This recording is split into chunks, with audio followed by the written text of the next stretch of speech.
नमस्कार दोस्तों, रामायण महाभारत और पौराणिक कथाओं की सीरीज में हम आ गए हैं आपके लिए फिर एक और नई कहानी लेकर। ये कहानी बहुत ही महत्वपूर्ण है कि ये कहानी है भगवान राम की, और भगवान राम की कहानियों में भी सबसे महत्वपूर्ण कहानी इसलिए है क्योंकि ये इस कहानी से हमको ये पता चलता है कि भगवान राम की जब शादी हुई वो सीता माता को मुंह दिखाई में कौन सा उपहार या गिफ्ट उन्होंने दिया, और ये भी पता चलता है कि माता सीता ने स्वयंवर में धनुष को ही क्यों चुना कि जो धनुष को उठाएगा मैं शादी केवल उसी से ही करूंगी। तो चलिए शुरू करते हैं ये कहानी। बात है सीता माता के बचपन की।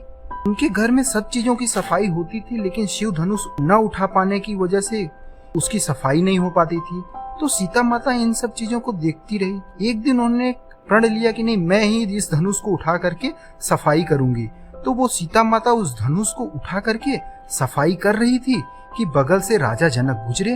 राजा जनक ने देखा कि यार मेरी बेटी ने इस धनुष को उठा कैसे लिया, ये किसी सामान्य महिला की बस की बात नहीं है, ये मेरी पुत्री कोई सामान्य महिला नहीं है, कोई दिव्य आत्मा ही है जिसकी वजह से ये धनुष वो उठा पाई। तो उन्होंने अपने मन में ये प्रण कर लिया कि चूंकि हमारी बेटी भी एक दिव्य महिला है तो इसकी शादी भी मैं किसी दिव्य पुरुष से ही कराऊंगा। तो उस दिव्य पुरुष का पता कैसे चले, इसके लिए उन्होंने अपने दिमाग में ये ठान लिया कि इसकी शादी उसी पुरुष से करूंगा जो इस धनुष को उठा पाए।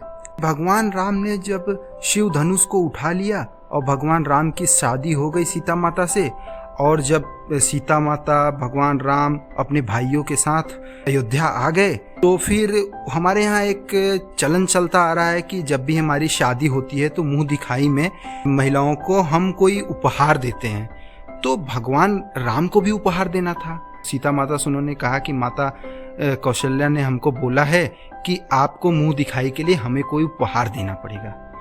तो भगवान राम ने उनसे बोला कि देखो, मैं तुम्हें कोई हीरा जवाहरात और ये सारी चीज़ें नहीं दूंगा, मैं तुमको सबसे मूल्यवान चीज़ दूंगा।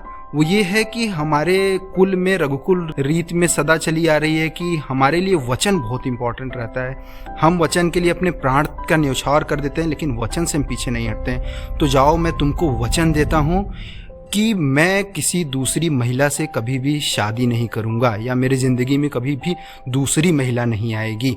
ये वचन उन्होंने माता सीता को दे दिया, और ये वचन अपने आप में इम्पॉर्टेंट इसलिए भी है क्योंकि इनके यहाँ कई महिलाओं से शादी करने का चलन भी था, लेकिन भगवान राम ने उन सब चीज़ों को तोड़ते हुए माता सीता से इतना प्रेम करते थे कि उन्होंने उनको ये वचन दिया कि मैं कभी भी दूसरी महिला से शादी नहीं करूँगा।